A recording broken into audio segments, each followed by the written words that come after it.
Hello my dear students, statistical quality control के एक नए न्यूमेरिकल को आज और सॉल्व करते हैं और समझते हैं कि किस तरह से एक्स बार चार्ट और आर चार्ट को प्रिपेयर किया जाए। तो ये आपका दे रखा है सैंपल 1, सैंपल 2, सैंपल 3, मतलब आपने हर बार 5 यूनिट के सैंपल लिए। ये देखिए सैंपल साइज यहाँ दे रखा है 5। आपने हर बार एवरी टाइम्स 5 यूनिट के सैंपल लिए और जब 5 यूनिट के सैंपल ले लिए आपने तो उनका मीन निकाला। पहले सैंपल में 5 आइटम थे, उनका मीन निकाला। दूसरे सैंपल में 5 आइटम थे, उनका मीन निकाला। तीसरे सैंपल में 5 आइटम थे, उनका मीन निकाला। और हमने इस तरह से मीन निकाली। ये रेंज थी, रॉड की एक लेंथ होगी, ये डायमीटर आप कह सकते हैं, ये लेंथ कह सकते हैं। तो एक रेंज है 7 लिखा। रेंज की वैल्यू दे रखी है 7 है, 5 है, 7 है, 9 है, 5 है, 8 है, 8 है, 6 है, 7 है, 6 है। सैंपल साइज 5 है और इस क्वेश्चन में कुछ भी आपको नहीं दिया ना। अब एक इम्पॉर्टेंट बात, ना तो यहाँ पॉपुलेशन का स्टैंडर्ड डेविएशन दिया है और ना ही यहाँ पर ग्रैंड मीन दिया है। तो आइए इस प्रकार का अगर क्वेश्चन हो तो हम कैसे उसे सॉल्व करें, इसे समझते हैं। तो सबसे पहले तो हम control limit for mean chart के लिए डिस्कस करें। तो स्टार्ट करते हैं इस न्यूमेरिकल को। सबसे पहले हम लिखेंगे इसमें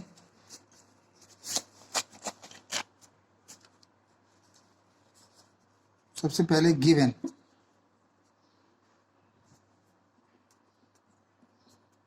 given that n equal to 5। Sample size कितना है 5। अब हमें मीन निकालना है। तो मीन निकालने, ये देखिए ये मीन ही तो दे रखे हैं। गिवन क्या है, ये एक्चुअली आपका है x1 बार, ये आपका x2 बार, ये x3 बार, इसी तरह से ये हो गया आपका x10 बार। तो हम, आपको याद होगा स्टेप्स में हमने लिखाया था कि अगर हम ग्रैंड मीन निकालते हैं तो वो समेशन ऑफ ऑल मीन का होता है ये, और डिवाइडेड बाई कितने हैं 10। तो हमने यहाँ पर 10 से इनको सब कुछ सम किया और सम करने के बाद हमने इनको 10 से डिवाइड किया। तो सम करने पाएगा 462 डिवाइडेड बाई 10, 406.2। ये आपका निकल आया ग्रैंड मीन। ओके, अब हम निकालते हैं आर भी निकाल लेते हैं। आर निकालने का सबसे आसान तरीका, जितने भी आर हो सबको ऐड कर लीजिए। तो सिग्मा आर अपॉन 10। तो जब हम जितने आर ये दिए हैं अगर इन सबको हम ऐड कर लेंगे तो आएगी value 68, and 68 divided by 10 gives 6.8। I hope ये पहला कॉन्सेप्ट आपको क्लियर हो गया होगा। क्वेश्चन में अगर वो फ्रेम चार्ट पूछें, एक्स चार्ट और एक्स बार चार्ट और आर चार्ट पूछे तो ये डिटेल्स वहाँ दी होगी। तो सबसे पहले हमने ये कैलकुलेट कर लिया।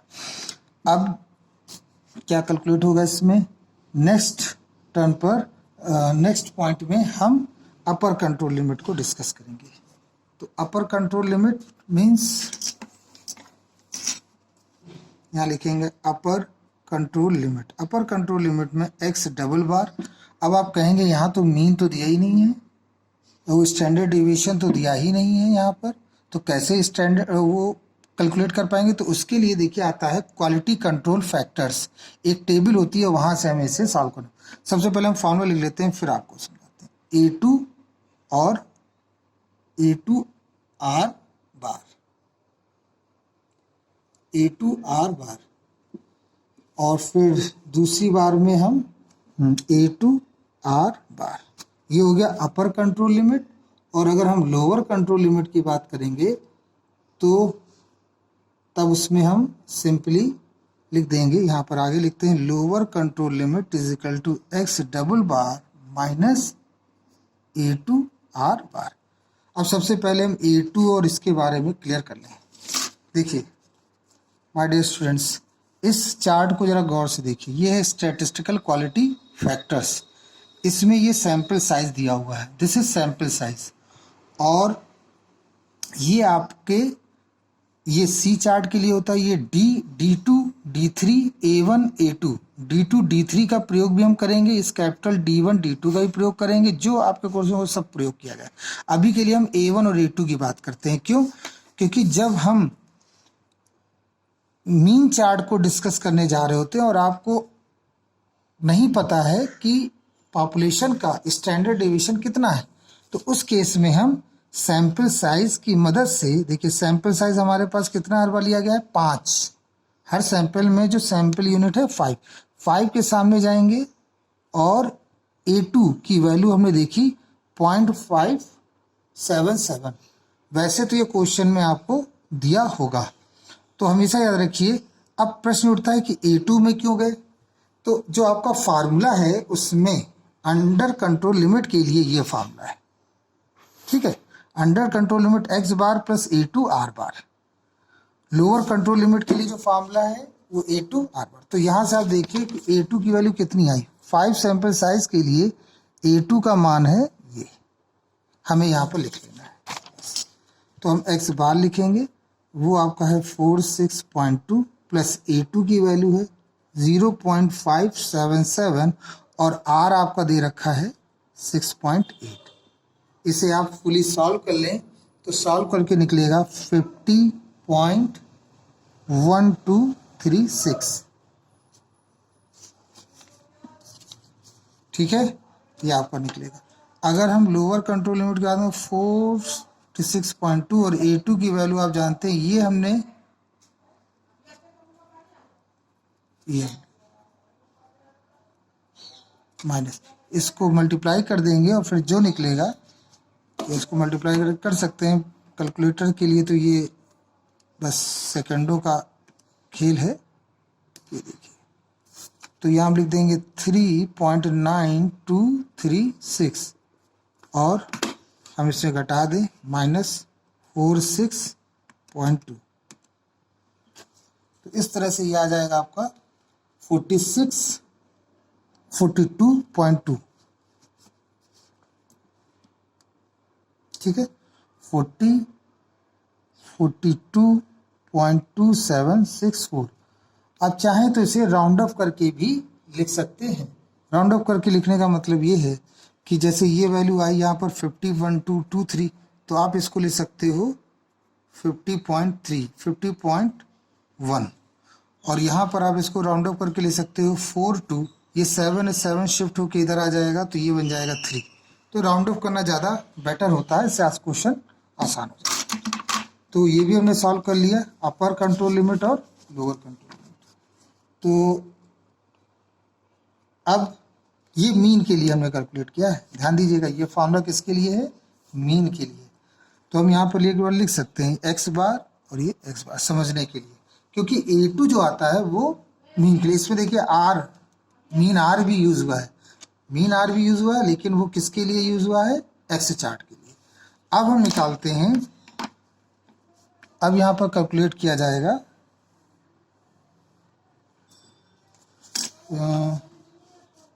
Control limit for range chart. अब हम देखेंगे control limit for range chart, या ऐसा किया जाए पहले हम इसके लिए ग्राफ बना लेते हैं और फिर ये भी एक तरीका है, या दोनों का ग्राफ। चलिए पहले कंट्रोल लिमिट निकाल लेते हैं, कंट्रोल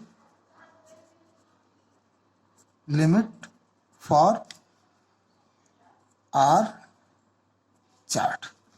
तो उसके लिए भी अपर कंट्रोल लिमिट और यहाँ हम लिख देंगे आर। तो आर की जब हम बात करेंगे तो यहाँ जो फॉर्मूला लगेगा वो आएगा आपका D4। अब ये D4 क्या है, तो देखिए सैंपल साइज आपका कितना है 5 के लिए D4 की वैल्यू देखिए कितनी है, 5 के लिए D4 की वैल्यू है 2.115, तो वो हम यहाँ पर लिख देंगे। बच्चों ये अगर क्वेश्चन आएगा तो एग्जाम में इसकी वैल्यू आपको मिलेगी इसकी वैल्यू, तो उसके लिए परेशान नहीं होना, बस आपको ये फॉर्मूला याद कर लेना है कि रेंज के लिए D4 R बार होता है। तो ठीक है, इसमें हम वैल्यू पुट कर देते हैं, तो 2.115 मल्टीप्लाइड बाई आर रेंज हमने निकाला था 6.8, तो ये सॉल्व होके आएगा 14.382, ये अपर हो गया और इसको राउंड अप कर लीजिए तो आएगा 14.4। अब लोअर कंट्रोल लिमिट और ये आर, यहाँ पर हम लिखेंगे लोअर कंट्रोल लिमिट में जो फार्मूला है वो है आपका D3 R बार। अब देखिए D3 की अगर हम टेबल में वैल्यू देखेंगे तो आपको देखिए 0 दिखेगी, ये देखिए 0, तो हम यहाँ पर 0 कर देंगे। 0 multiplied by R, multiplied by R का मतलब हो गया कि जो आर की वैल्यू दे रखी है 6.8 और कुल मिला के क्या निकला 0। तो ये हो गया आर के लिए अपर और कंट्रोल लिमिट। मीन लाइन तो आप जानते ही हैं, मीन लाइन क्या होगा 6.8। अब सबसे पहले तो हम कैलकुलेट करते हैं, जो चार्ट ड्रॉ करते हैं वो चार्ट ड्रॉ करते हैं एक्स बार के लिए। तो आइए एक लाइन ये बनाएं, एक लाइन ये ड्रॉ करी, फिर एक लाइन में ये ड्रॉ करी। इस तरफ हम सैंपल साइज लिखेंगे, कितने हैं सैंपल साइज, कितने सैंपल मीन थे हमारे 10 थे अकॉर्डिंग टू क्वेश्चन। तो 10 हम यहाँ बना देंगे 1 2 3 4 5 6 7 8 9 एंड 10, ये हमने 10 बना दिए। और इसके बाद हमें उस चार्ट की भी ज़रूरत पड़ेगी जो क्वेश्चन में है ये। इसके बाद देखिए जो मीन है हमारा, मीन था हमारा 46.2, तो हमें यहाँ पर एक टेबल ड्रॉ करनी पड़ेगी। तो ज़रूरी नहीं कि वो 3 से स्टार्ट करें, 50 और 40 है तो हम स्टार्ट कर देते हैं क्या 39 से भी स्टार्ट कर सकते हैं, क्योंकि 39 देखिए इसमें आया हुआ है मीन, सबसे छोटा 39, इसे 39 से स्टार्ट करते हैं और सबसे बड़ा यहाँ पर कितना है जो आपका है वो 53। तो 39 से हम स्टार्ट करके 53 तक इसमें बना सकते। तो हम लिख देते हैं यहाँ पर जिगजैग कर देंगे और ये आ जाएगा 39 40 41 42 43 44 45 46 47 48 49 एंड 50। ओके, आगे 51 भी कर लीजिए। असल में ग्राफ हमेशा पहले रफ में बनाना चाहिए जिससे कि गलत ना हो, क्योंकि अगर आपने डायरेक्ट फेयर में बनाया तो उसकी गलत होने की संभावना ज़्यादा हो जाती है। इधर हमने जिगजैग क्यों नहीं लिया, इधर इसलिए जिगजैग नहीं लिया हमने क्योंकि यहाँ 0 से ही स्टार्ट हो रहा है। इधर जिगजैग इसलिए ले क्योंकि ये 0 से स्टार्ट नहीं हो रहा है। अब सबसे पहला तो ये देखिए आपका मीन कितना है। अब चूंकि इसके बीच कितने, इसके बीच में देखिए 39 40। अब इसके बीच में आप समझ गए होंगे कि एक जो खाना होगा वो 0.1 का होगा, तभी तो 0.1 0.2 0.3 0.4 चल के वो 9 तक जाएगा और वो कन्वर्ट हो जाएगा 30 में। इसको बिल्कुल ऐसे समझ लीजिए जैसे सेंटीमीटर की स्केल है आपकी, और उसमें आप जानते हैं कि एक खाना जो होता है 1 mm के बराबर होता, तो यहाँ भी वही है। तो सबसे पहले हम देख लें हमारा 46 ये है और 46.2 ये है, तो ये आपका बन गया 46.2। इसको हम ड्रॉ कर लेते हैं एक लाइन, ये हमने ड्रॉ कर ली। फिर दूसरा ये हो गई सेंट्रल लाइन। फिर दूसरा जो हमारा है UCL 50.5, 50 ये है और 0.1 है, 0.1 है तो मतलब ये जाएगी लाइन। तो इसको हम इस तरह से ड्रॉ कर लेते हैं, ये आपका हो गया 50.1। फिर 42 तो एक्यूरेट हम देख लेंगे, लेकिन उसमें 0.3 ऊपर की ओर जाएगा और ये 43 है, बीच में कहीं 0.5 होगा तो उससे थोड़ा सा साइड में ले लेंगे। तो इस तरह से ये वाला हमारा सेकंड चला गया। अब ये हमने यहाँ पर ड्रॉ कर लिया। अब हमें सैंपल साइज के करस्पॉन्डिंग जो मीन है वो देखना है। तो पहला सैंपल साइज के लिए जो करस्पॉन्डिंग मीन है वो कितना है 49। ये पहला सैंपल साइज, इसके लिए करस्पॉन्डिंग मीन कितना होगा 49, तो हमने वो यहाँ पर मार्क कर लिया। फिर दूसरा 45, सेकंड के लिए जो होगा वो 45, वो हमने यहाँ पर मार्क कर लिया। फिर थर्ड के लिए 48, थर्ड के लिए 48 होगा तो वो ये जा रहा है और यहाँ पे हमने इसको मार्क कर दिया। फोर्थ के लिए 53, फोर्थ ये है और 53 देखिए ऊपर है, यहाँ जाएगा। तो कुल मिला के हम यहाँ ये लिख सकते हैं, ये 51 है, आगे इसे बढ़ा लीजिए, ये 52 है और ये 53 है। तो हमने देखिए यहाँ पर बना लिया 50। तो ये किसके लिए? फोर्थ। फिफ्थ के लिए 39 के लिए अगर हम चलें, 39 फिफ्थ के लिए 39 के लिए अगर हम चलें तो चलें कहाँ गया? 39 तो यहीं मिल गया, 39 तो यहीं आ गया। फिफ्थ के लिए नहीं, हाँ फिफ्थ के लिए 39 देखिए वो तो यहीं मिल गया, ये हमने बना लिया। फिर सिक्स के लिए 47 ये है, ये ऊपर गए और ये बन गया हमारा।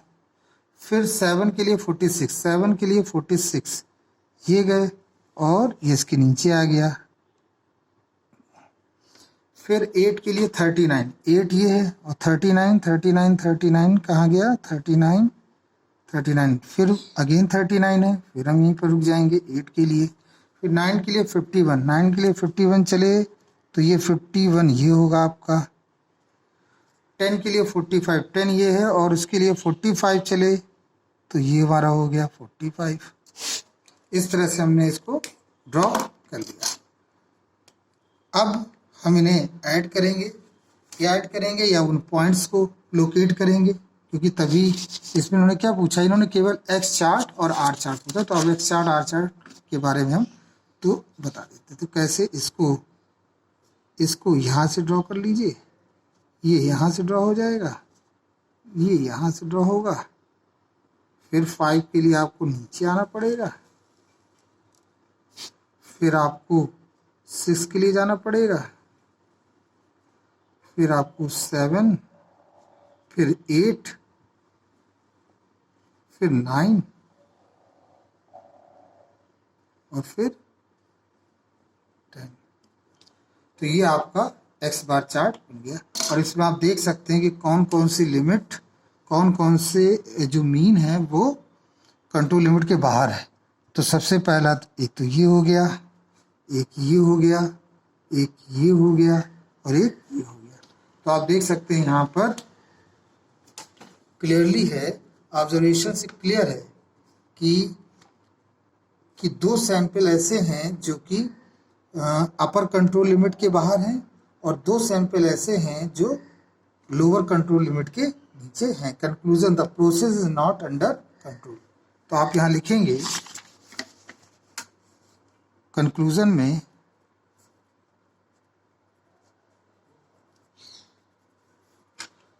में आप लिखेंगे to sample, 1 2 3 4 5 4 and 5 are out from UCL and 2 sample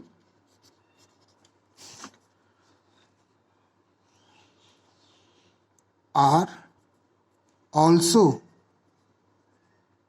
beyond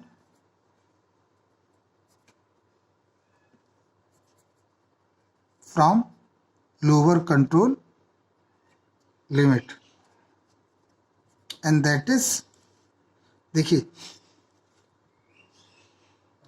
5 नहीं था इसमें, 4 और ये 9, 4 and 9 और यहाँ पे लिखेंगे, देखिए 2 चीज चार्ट बाहर है तो हम यहाँ पे लिख देंगे ये 5 है, 5 and 8 इज 5 and 8।